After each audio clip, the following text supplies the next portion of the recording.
अस्सलाम वालेकुम दोस्तों उम्मीद है कि आप लोग खैरियत से हैं। दोस्तों कैप्टन सफदर पर रिटायर्ड जस्टिस इजाज़ अफजल के जो बेटे हैं सैफ अहमद एडवोकेट और बैरिस्टर अहमद ने साथियों के हमरा हमला कर दिया। अपने साथियों के मानसेरा की अदालत में केस कैप्टन साहब का चल रहा है उनके साथ। तो वहाँ पर ये जो माफिया है, असल माफिया है, ये लफ्ज़ माफिया का जब हम नाम लेते हैं तो इसी इजाज़ अफजल साहब का नाम आता है, क्योंकि इन्होंने पनामा वाले फैसले में ये लफ्ज़ इस्तेमाल किया था, लेकिन प्रैक्टिकली वो साबित कर रहे हैं कि असल माफिया ये लोग हैं। कैप्टन साहब पर हमला एक्चुअली इसलिए इनको कैप्टन साहब तकलीफ़ देते हैं। कल आपने एक वीडियो देखी थी, एक बूढ़ी औरत के हक़ में कैप्टन साहब बोल रहे थे, वहाँ पे उनके पास गए थे और उसे कह रहे थे कि वो भी पीटीआई के एक एमएनए साहब जो हैं उन्होंने एमपीए साहब जिन्होंने कब्ज़ा किया हुआ है।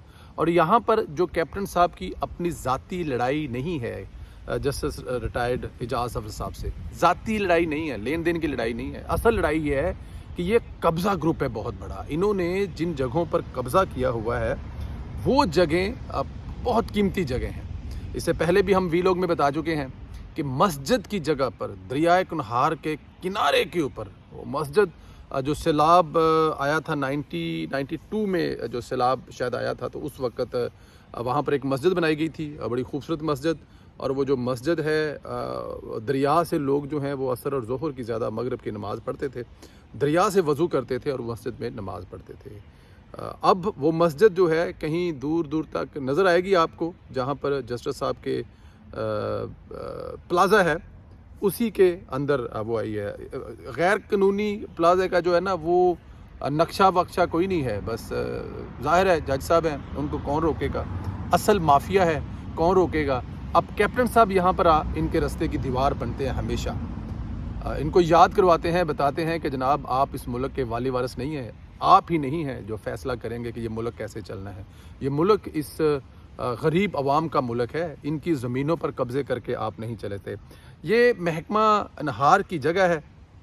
अच्छा, आपको शायद यहाँ पे होगा, ये एक डिफेंस पुल के नाम से पुल है जो 1886 में, हम पहले भी बता चुके हैं, ये तामीर हुआ था। उस वक़्त के इंजीनियरों ने तामीर किया था। NW हुकूमत की मलकियत है। अच्छा, खाली जो ज़मीन है जो मस्जिद के लिए मुफ्ती और फिर सैलाब और ये वो डेफिनेट अब कहीं लुक गई है, छुप गई है। कानून दे रखवाले जिन्होंने लोगों की हिफाजत करनी होती है, लोगों की ज़मीनों के कब्ज़े छुड़वाने होते हैं, वो कब्ज़े करके बैठे हुए हैं। ये जो पुल है ये 1800, अच्छा ये मैं जी आपको बताता हूँ, दरियाए कुनहार बमकाम गढ़ी हबीबुल्ला किसी वक्त में शहर में दाल होता था। 1886 में बनने वाला पुल जो कि वाहिद मकबूजा कश्मीर और पाकिस्तान के दरमियान राब्ता हुआ करता था, इसका सासा दफ़ा न बचा सका। इजाज़ अफजल साहब मुसलसल इनको नोटिस आते रहे। वो नोटिसों की मैं आपको तारीख बताता हूँ। तारीख है जी 17/2/2021 में इनको पहला नोटिस 52, 53, 52 ये उसकी कॉपी भी आपको दिखाएंगे स्क्रीन पे।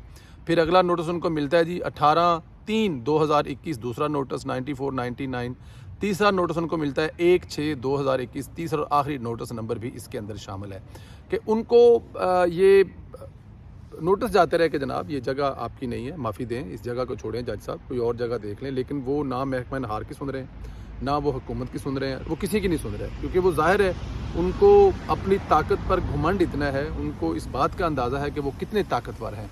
और जब इतने ताकतवर हैं तो वो डेफिनेट है कब किसी की सुनेंगे। ये पुल के बारे में ये है कि जब ये सैलाब के बाद वहाँ पर साबिक वज़ीर-ए-आज़म नवाज साहब ने दौरा किया तो उन्होंने कहा कि यार ये सब कुछ बह गया, ये पुल क्यों नहीं टूटा, ये पुल को नुकसान क्यों नहीं बचाया। तो उन्होंने बताया जी कि ये जो पुल बनाने वाला इंजीनियर था उसने पुल के साथ बाहर दो जो बंद वो छोड़ दिए थे।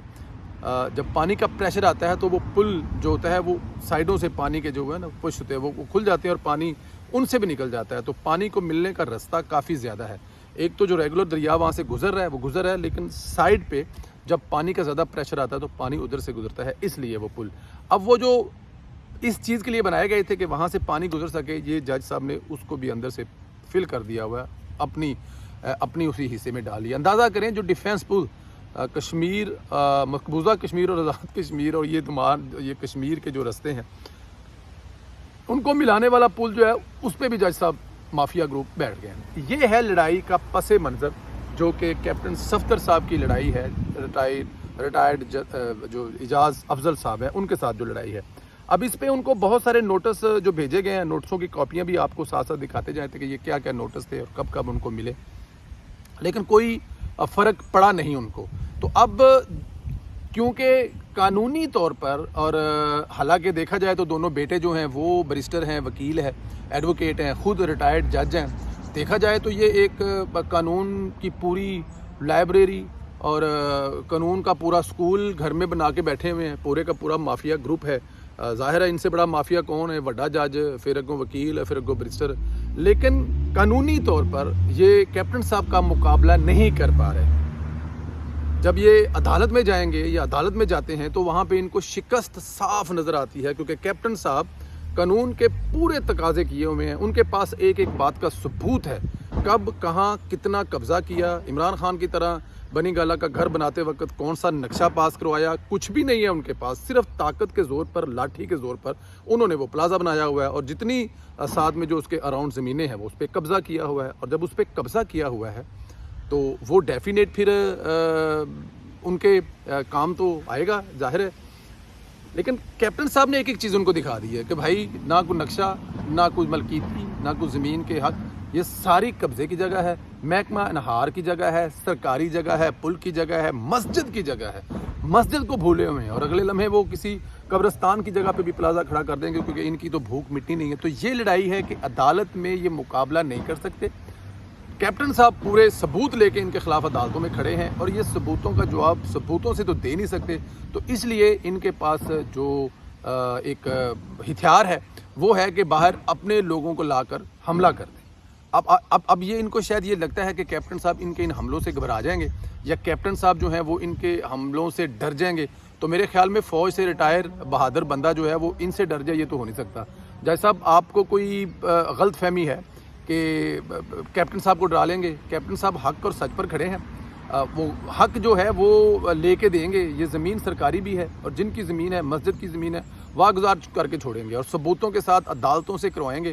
آپ بے شک عدالتوں کے ہیڈ رہے ہیں, آپ بے شک عدالتوں کے سربراہ رہے ہیں, آپ بے شک مافیا رہے ہیں, آپ بے شک آپ کے ذہن میں یہ بات ہے کہ آپ نے اس وقت کا وزیر اعظم گھر پہ بھیجا ہوا ہے, لیکن پھر بھی عدالتوں سے لڑ کر ہی آپ کو جان چھڑانی ہے. اور اگر آپ باہر مقابلہ کرنا چاہتے ہیں تو یہ لڑائی باہر کی نہیں ہے, یہ لڑائی جھگڑے کی نہیں ہے, یہ لاٹھی اور بندوق کی لڑائی نہیں ہے, یہ قانون کی لڑائی ہے. قانون کے ذریعے آئیں, لڑیں, اور وہ اگر آپ کی زمین ہے تو اس پہ قبضہ ثابت کریں, اور ٹھیک ہے. لیکن یہ جو اوچھے ہتھ کنڈے ہیں نا, ان سے نہ کیپٹن صاحب ڈرنے والے ہیں اور نہ آپ کی جان چھوڑنے والے ہیں. آپ کو کہتے ہیں کہ برے نو گھر تک کیپٹن صاحب چھڑ کے آن گے. ہماری جو دعائیں ہیں وہ بھی اس جگہ کے جو مالکین ہیں, جن کی جگہ ہیں, مسجد کی جگہ ہے, خدا کے گھر کی جگہ ہے, دعائیں ہماری ساتھ ہیں کہ اللہ تعالیٰ کی ذات یہ جو مافیا گروپ ہے, باپ مافیا, بیٹے مافیا, وڈا جج مافیا, چھوٹے وکیل مافیا, ان سے انشاءاللہ تعالیٰ کیپٹن صاحب ضرور عدالتوں کے ذریعے واگزار کرائیں گے, اور پیچھے ہٹنے والے نہیں ہیں, چھوڑنے والے نہیں ہیں. انشاءاللہ تعالیٰ آخری دم تک اعجاز صاحب